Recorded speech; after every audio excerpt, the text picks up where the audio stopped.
Uau!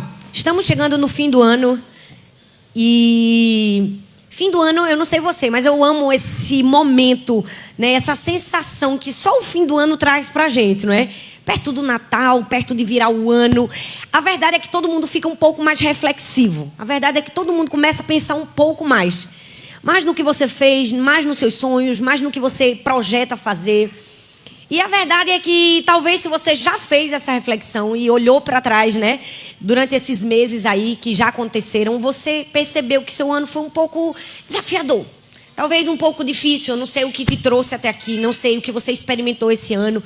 Se você sofreu, se você sentiu ansiedade, falta de sono, angústias, se você passou por um momento difícil financeiro ou talvez uma desestrutura familiar, a verdade é que fatalmente, quando chegamos no fim do ano, a gente pesa o ano. A gente pensa tudo aquilo que vivemos, tudo aquilo que nos aconteceu. E é por isso que hoje eu quero trazer essa palavra. O nome dessa ministração de hoje se chama Alívio para a Alma. Porque é isso que o Senhor quer nos trazer no fim do ano. Apesar de dores, sofrimentos e aflições, Ele sempre é o alívio que a nossa alma precisa. Então, eu não sei como você chegou aqui, não sei como você está, mas essa palavra é como um copo de água bem gelado depois de uma caminhada dura no deserto. Essa palavra é isso. Eu tenho orado para que essa palavra seja o alívio, seja o abraço no seu coração, que você seja lembrado das verdades essenciais para continuar caminhando, para você perseverar firme, para você não desistir no dia mau. Olha aí, até para você acordar.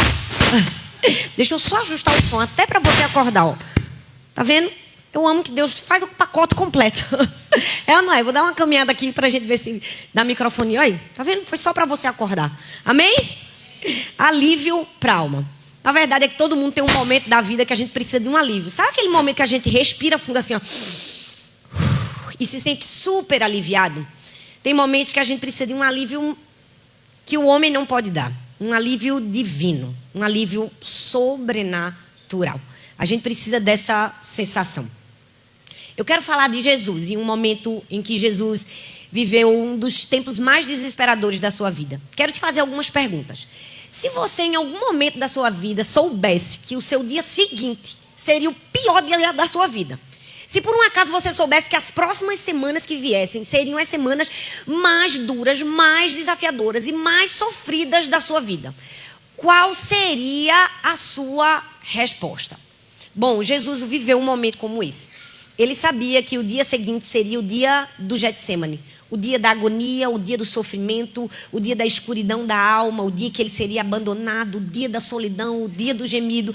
E mesmo sabendo que seria um dia difícil, mesmo sabendo que ele perderia a sensibilidade dos seus amigos, né, que iam deixar ele ali naquele momento de oração e que iam deixar Jesus sozinho, mesmo que ele soubesse que seria um momento em que sua alma ia fraquejar, que ele ia dizer, Pai, se for preciso, passa de mim esse cálice, mesmo sabendo que seria um momento em que ele seria condenado pela tradição religiosa, que ele seria chamado de herético, mesmo Jesus sabendo que ele sofreria traição de Judas, que ele seria trocado por moedas, mesmo sabendo que ele seria negado pelo seu discípulo Pedro, mesmo sabendo que ele seria vítima de sarcasmo, de ironia, de inverdades e até mesmo de crucificação, dor e morte, Jesus tem uma resposta.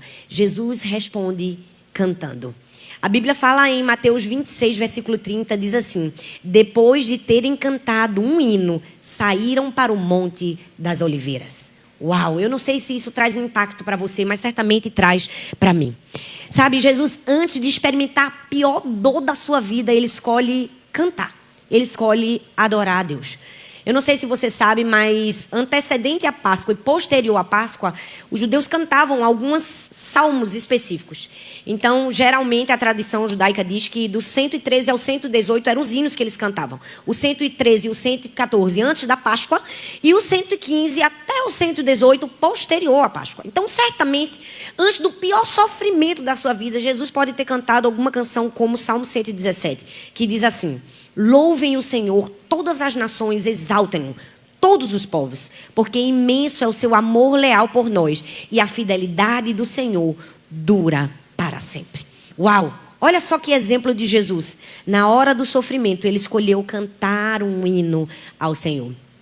Eu não sei se você está experimentando sofrimento ou não, angústias na alma ou não. A verdade é que não existe nada mais terapêutico, mais curador para nosso coração do que cantar uma canção inspirada por Deus. E se a gente pode fazer isso na Bíblia, melhor ainda.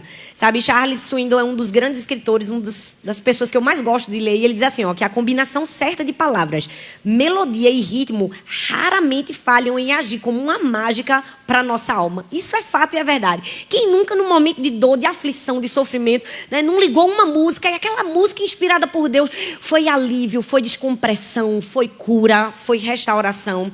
É sobre isso que eu quero compartilhar com você essa manhã. A verdade é que todos nós precisamos entender que na vida, nessa jornada da vida, a gente nunca vai ser livre de pressões. Sempre estaremos sob pressões. Sempre vamos viver momentos difíceis. É essa vida frenética que a gente vive. Até implacável, se a gente pode dizer. Da dona de casa, a mais simples dona de casa, a um presidente de uma nação, né, de um estudante, a um empreendedor, de um pastor, né, um comerciante, seja qual for a sua profissão, certamente você está sob pressão e vai experimentar pressões. A gente nunca pode dizer assim, eu vou resolver todos esses meus problemas agora, porque no mês que vem eu não quero ter problema nenhum. Seria tão bom, não é, que a gente resolvesse tudo esse mês para deixar o outro mês seguinte sem nenhum problema. Meu Deus, como seria maravilhoso. Eu confesso que como uma pessoa extremamente pragmática que sou, eu gosto de organizar minha vida, fazer agenda e dizer, vou fazer essa reunião nesses dias, eu vou tirar essa semana de folga, até minha folga eu marco assim, esse é o dia que eu vou ficar descansando. Mas a verdade é que, mesmo que a gente marque na agenda, hoje eu vou só descansar e não vou me aperrear, é impossível, não é, gente? Não tem como a gente saber. Ninguém fica livre de pressões. Charles Swindoll disse assim, o fato é que a opressão não irá embora. Presta atenção. O vendedor, ele vai ter que conviver com uma cota todos os dias. O artista, sim, vai ter que ensaiar e praticar constantemente. O médico e o terapeuta não poderão escapar de uma alma deprimida uma após a outra. O motorista, o piloto, vai ter que permanecer amarrado no cinto de segurança por horas. O pastor nunca estará livre de demandas do pastorado, nem da preparação de sermões. O radialista e o jornalista não poderão tirar os olhos do relógio. Os dias não terminam, as estradas não se suavizam. Socorro. Esse é um trecho do livro dele que é fato, que é verdade. Então eu faço a pergunta, como sobreviver a tanta pressão? Eu acho que a resposta é aprendendo a cantar uma canção. Até rimou. Olha só. Como sobreviver a tanta pressão? Aprendendo a cantar uma canção. Eu vi uma vez uma frase que dizia assim, nós seremos vitoriosos desde que um salmo nossa alma jamais deixe de cantar. Talvez você esteja me perguntando, não estou entendendo ainda, Thalita, que canção que eu devo cantar? Bom, a Bíblia no livro de Salmos está recheada de canções. O livro de Salmos é talvez um dos livros mais, queridos da Bíblia. E ali nós temos tantos exemplos de tantas músicas que a nossa alma pode cantar. Mas hoje eu quero ler 3 salmos com vocês para falar de 3 atributos de Deus que nos fazem conhecê-lo ainda mais e poder descansar naquele que é alívio para o nosso coração. O primeiro salmo é o Salmo 23. Quem não sabe decorar desse salmo, né, gente? O Senhor é o meu pastor, nada me faltará. Deitar-me faz em verdes pastos. Guia-me mansamente a águas tranquilas. Refrigera minha alma. Guia-me pelas veredas da justiça por amor do seu nome. Ainda que eu andasse pelo vale da sombra da morte, não temerei mal algum, porque tu estás comigo. A tua vara e o teu cajado me consolam. Preparas uma mesa perante mim na presença dos meus inimigos e unges a minha cabeça com óleo, o meu cálice transborda. Certamente que a bondade e a misericórdia me seguirão todos os dias da minha vida e habitarei na casa do Senhor por longos dias. Quem aqui sabe esse salmo decorado? Levante sua mão. Mas vocês estão acordados, gente? Ou a impressão minha que vocês ainda estão dormindo?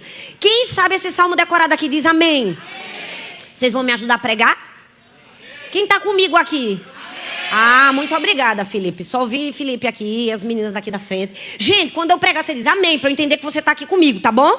E até para te ajudar a não dormir. E às vezes até a pessoa que está do seu lado pode querer dormir também, mas o teu amém vai acordar ela. Amém, gente? Amém. Pronto, muito obrigada. Era só isso que eu estava querendo saber que vocês estavam aqui comigo.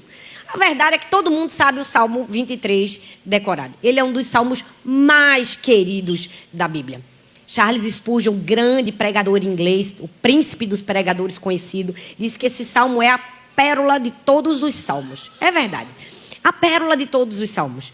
E a verdade é que se a gente quer alívio para a nossa alma, a gente pode e deve meditar no Salmo 23. Porque o Salmo 23 é um alívio, é um alento, é um carinho na nossa alma. Quando ele diz assim, ó, o Senhor é o meu pastor, de nada terei falta. Sabe qual é o maior perigo disso aí? É o perigo da familiaridade. Sabe, quando nós estamos muito familiarizados com algo, nós temos a tendência de desonrar aquilo ou de perder o verdadeiro valor daquilo. Outra vez eu estava viajando com Camila e ela estava pregando e ela falou uma coisa muito importante sobre a familiaridade. Ela dizia assim, ó, que às vezes quando a gente está muito familiarizado com uma pessoa, a gente perde o valor daquela pessoa. E às vezes ela é um grande homem de Deus, uma grande profeta do Senhor, e às vezes Deus está usando ela para falar algo muito forte ao nosso coração, mas a gente vê aquela pessoa de pijama, não é? A gente acorda, talvez mora com aquela pessoa, ou talvez a gente tenha convivência, e a familiaridade pode nos roubar a honra. Sabe, nós precisamos ter muito cuidado com a familiaridade com o Salmo 23. Porque ele é tão familiar, que pode nos roubar o seu verdadeiro valor. Nós precisamos olhar para o Salmo 23 da maneira que precisamos, ou seja, entendendo sua significância. O texto diz, o Senhor é o meu pastor e nada me faltará. Mas sabe por que muitas pessoas não desfrutam do Salmo 23? Muitas pessoas não desfrutam do Senhor, que é o pastor, e nada lhes falta. Porque às vezes para elas é muito difícil receber o Senhor como seu pastor. Eu vou explicar a você melhor. Às vezes é mais fácil receber o Senhor como nosso Salvador, como alguém que nos perdoa. E às vezes temos tanta dificuldade de receber o Senhor como um pastor, como alguém que cuida da gente. Porque o ser humano, ele tem inerente dentro de si um desejo de autocuidar-se, de se autoproteger, de se ver como suficiente. Eu me viro, eu cuido da minha vida. A minha vida toda eu fui assim. Ninguém precisou fazer nada por mim. Eu fui atrás, eu fiz, eu aconteci. E às vezes é muito fácil receber Jesus como Salvador. Porque a gente fala e erra e a gente diz, ele me deu o perdão dos pecados. Mas às vezes não conseguimos receber Jesus como pastor da nossa vida. Como nosso cuidador. Como aquele que precisa cuidar de nós. E em fazendo isso, perdemos o alívio. Entregamos o alívio da nossa alma para a intranquilidade e a ansiedade dos dias. Sabe, o mundo, parece que tudo ao nosso redor, até mesmo a religião, está tentando nos roubar o alívio. Está tentando colocar um peso, um fardo, um jugo sobre nós que nós não conseguimos suportar. É por isso que o Salmo 23, escrito por Davi na sua velhice, num momento tão difícil da sua vida, quando ele havia sido traído pelo seu próprio filho, é alento para o nosso coração. Veja só, quando Davi escreveu o Salmo 23, a gente tem a impressão de que ele escreveu... Alguém pode ligar o cronômetro para mim, por favor? Senão eu vou me perder. Obrigada. A gente tem a impressão de que Davi escreveu esse salmo quando era jovenzinho, né? Tocando sua harpa. E o Senhor é o meu pastor e nada me faltará. Mas os estudiosos provam que esse é um salmo escrito por Davi no momento que ele é traído por Absalão. Ou seja, ele já tinha enfrentado um gigante, um urso, um leão. Ele já havia sido rei. Ele já havia experimentado a glória do mundo. E agora ele se via num momento muito difícil. Um momento em que de rei ele passa a ser fugitivo. De celebrado, ele passa a ser perseguido. De uma mesa farta, ele passa para a escassez do deserto. Ele era o rei e agora, sendo perseguido pelo seu próprio filho, ele precisa fugir. E nesse momento ele diz, o Senhor é o meu pastor, nada me faltará. Eu quero falar um pouco sobre a significância que existe em dizer, o Senhor é o meu pastor e nada me faltará. É nos vermos como ovelhas de um bom pastor. E eu não sei se você sabe, mas a ovelha, ela é um animal que ela não é empurrada igual a gado. A ovelha é conduzida pela voz do pastor. Sabe, nós somos ovelhas. A gente não é empurrado a fazer a vontade de Deus. A gente é convidado pela voz do bom pastor a sermos conduzidos. Deus não nos força a ouvir o seu conselho. Deus não nos obriga. Deus não nos empurra. Ele é o bom pastor que nos convida. E o mesmo texto que diz, o Senhor é o meu pastor, diz assim, nada me faltará. Porque é fato que às vezes a ovelha pode estar andando no meio do caminho e o pastor vai conduzi-la, vai convidá-la a ir para outro caminho que pode ser desconhecido, que pode ser mais complicado, que pode ter pedras no caminho, que pode parecer que vai dar no lugar errado, mas nós podemos confiar na voz do bom pastor. Por quê? Porque ele nos conduz, mas nessa condução nada nos falta. Ele diz: o Senhor é o meu pastor, nada me faltará. Hoje eu quero convidar você a confiar no Deus provedor. Quando sua alma estiver em aflição, confie que o Senhor é o Deus provedor. Ele é o seu pastor, ele é o pastor do seu coração. E você precisa se colocar como? Como ovelha. Sabe por quê? Eu amo essa alusão do bom pastor e da ovelha. Eu vou trazer algumas características das ovelhas para vocês. Primeiro, a ovelha não tem senso de direção. Diferente dos cães, dos gatos, a ovelha não sabe para onde vai. Mesmo que ela esteja num ambiente familiar, num ambiente que ela já esteve, mesmo que ela já tenha feito aquele caminho várias vezes, ela precisa da direção do pastor. Como nós nos assemelhamos às ovelhas, não é verdade? Quantas vezes a gente, no meio de tantos conflitos, de tantas dores, a gente diz: Deus, me guia aqui e fala comigo. Esses dias eu vi até um meme engraçado na internet. Uma mulher orando e pedindo: Deus, me mostra para onde eu devo ir. Mas Deus, seja claro, Deus, seja claro que eu sou meia lerda. A mulher falava assim. Eu acho que às vezes a gente tem que olhar para Deus e dizer: Deus, me guia aqui, Pai, mas seja claro comigo. Porque às vezes eu sou como uma ovelha, assim, ó, sem senso de direção, sem saber para onde ir. A ovelha é assim, ela é um animal que não tem senso de direção. Outra coisa, a ovelha é praticamente um animal indefeso. Não tem como se proteger. Ela não tem garras afiadas, não tem dentes, velocidade, casco duro, habilidade para se esconder, asa para voar, faro, visão ou audição aguçada, não tem força, não tem ferocidade. Elas são o quê? Fraquinhas, desajeitadas, sem aquilo que a maioria dos animais tem para se proteger. É por isso que a ovelha é tão dependente. Sabe?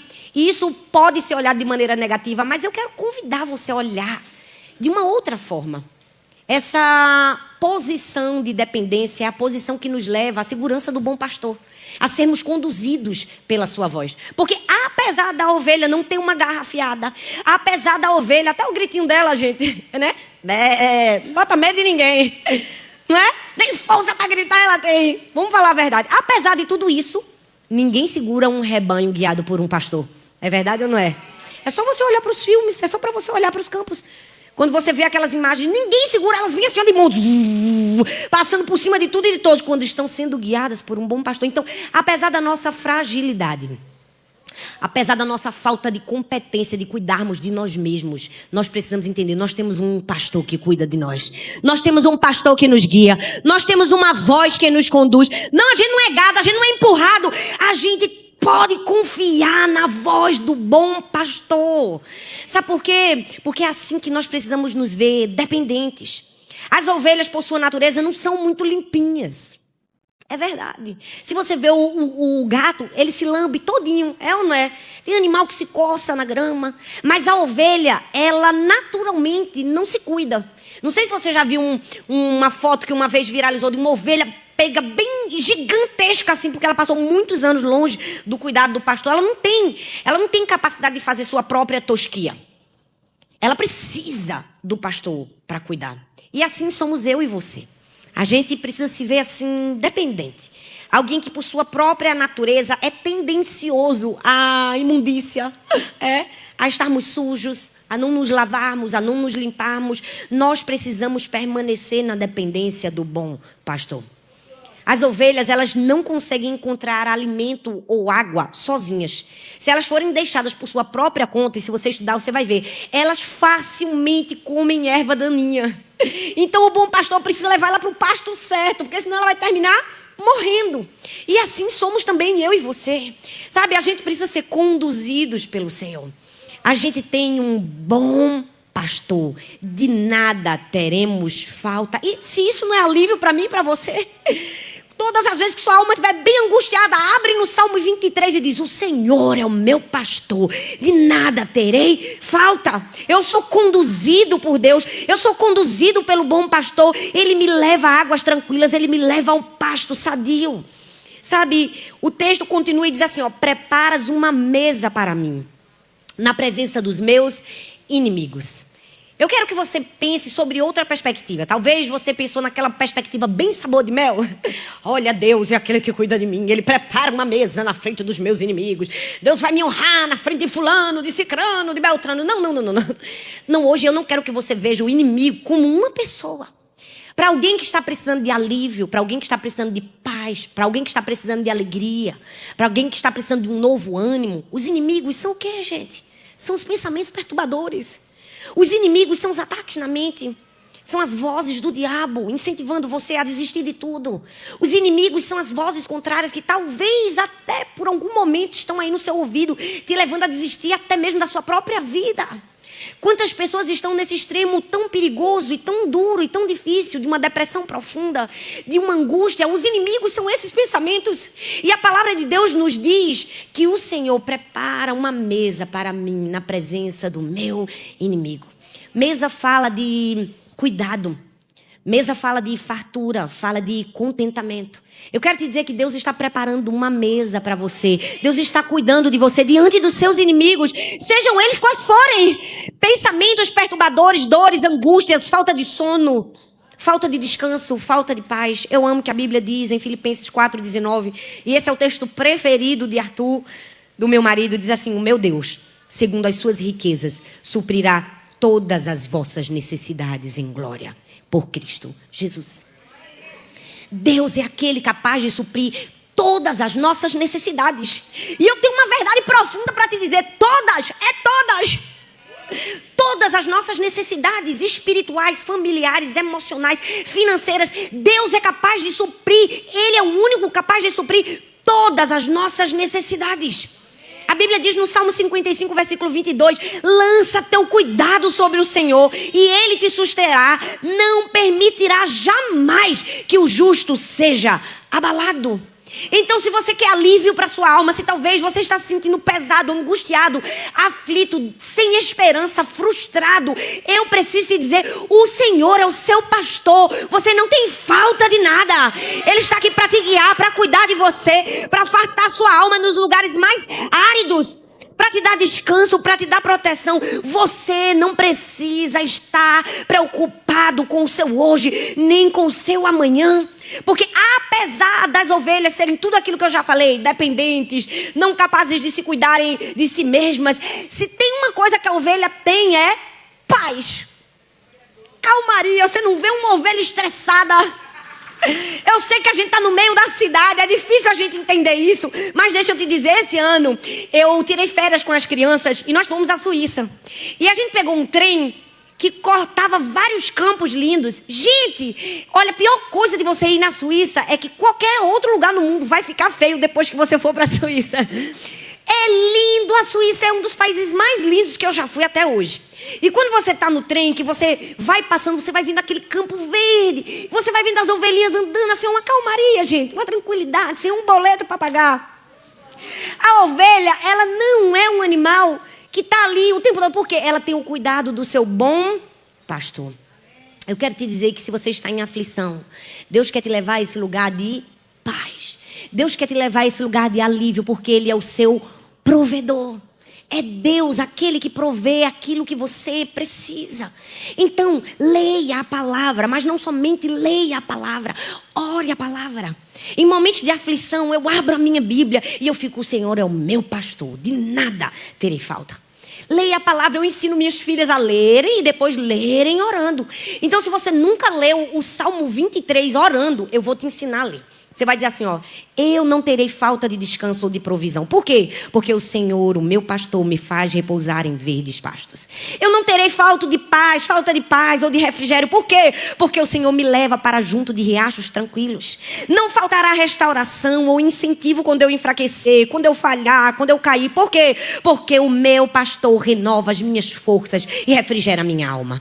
Eu não terei falta de orientação, porque o meu pastor me guia pelos caminhos da justiça.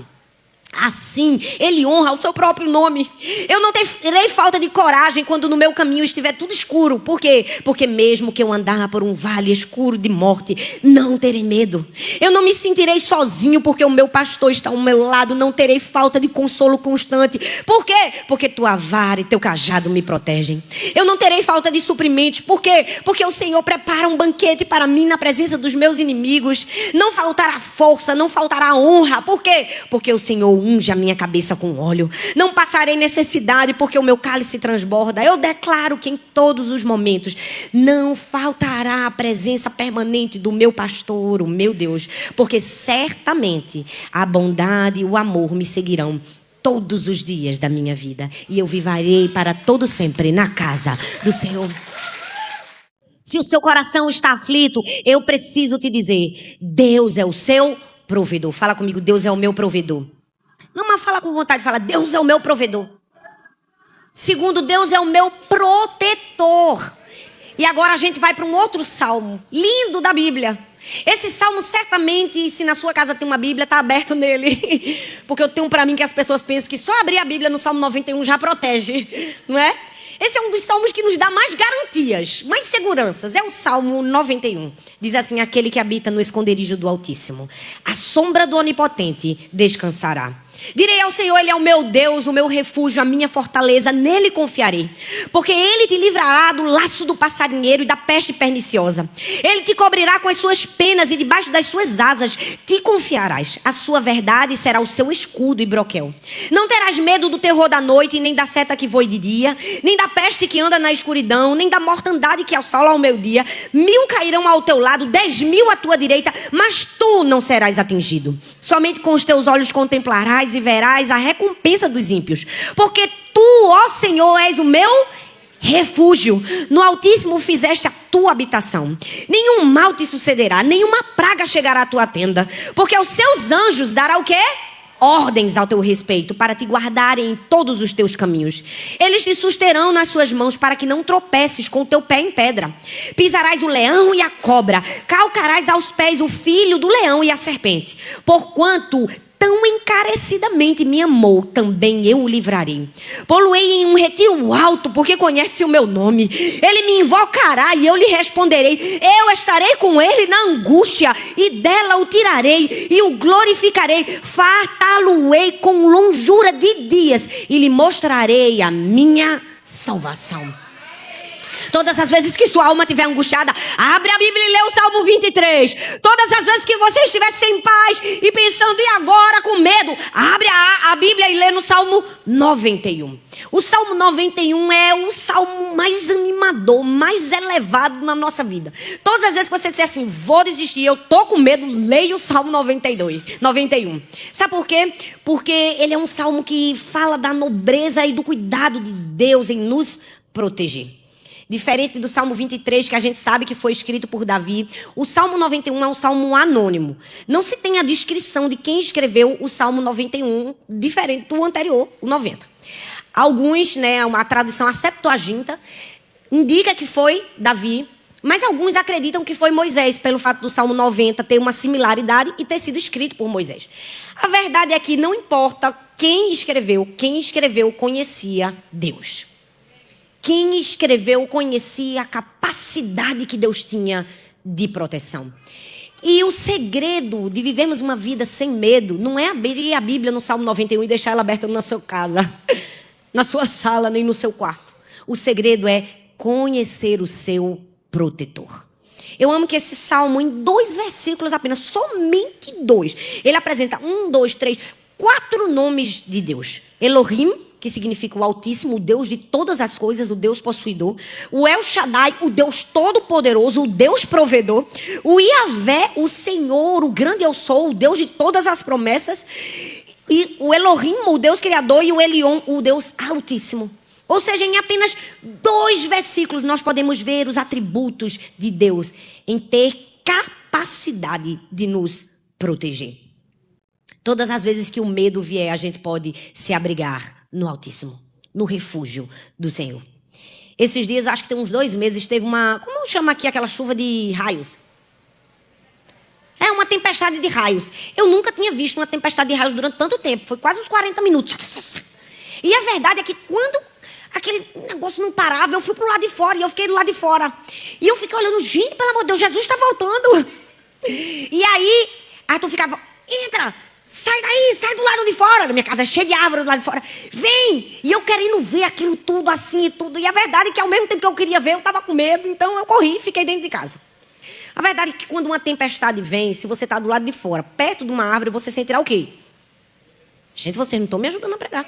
Medo, gente. Quem não tem medo de um raio bater numa árvore e metade do tronco bater na sua cabeça e você morrer? Você sentirá o quê? Medo. Mas se você estiver dentro de casa, você vai sentir mais tranquilidade. É por isso que a gente precisa entender que o problema não é a tempestade que a gente enfrenta, é o lugar que a gente está. O problema não é a dor, a dificuldade que a gente está enfrentando. É em quem nós fizemos a nossa morada. É por isso que o Salmo 91 fala: fizeste do Altíssimo a sua habitação. O problema é que nós fazemos de Deus um lugar de visitação, não um lugar de habitação. Fazemos de Deus um lugar de visitação. Quando eu estou aflito, Deus me ajuda. Não, não. Deus é um lugar de habitação. A gente precisa habitar na proteção do Altíssimo. Fazer de Deus a nossa morada. Porque não importa a tempestade, a dor ou a aflição que você estiver vivendo, se você faz de Deus a sua habitação, você está em segurança. O Salmo 91 fala do Deus protetor. Porque tu, ó Senhor, és o meu refúgio.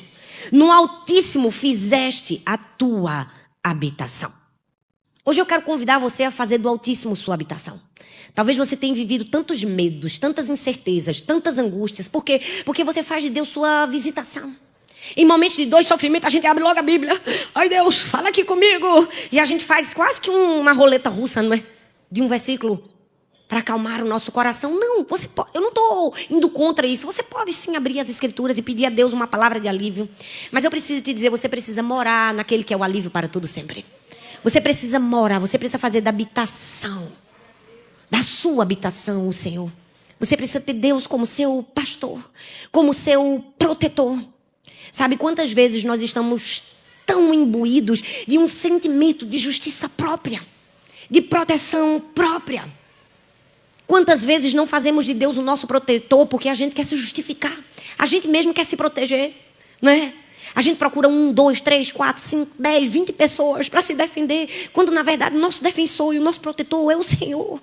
Todas as vezes que você for tentado a julgar em causa própria, a advogar em causa própria, todas as vezes que você estiver tentado a dizer assim: olha, não pensa bem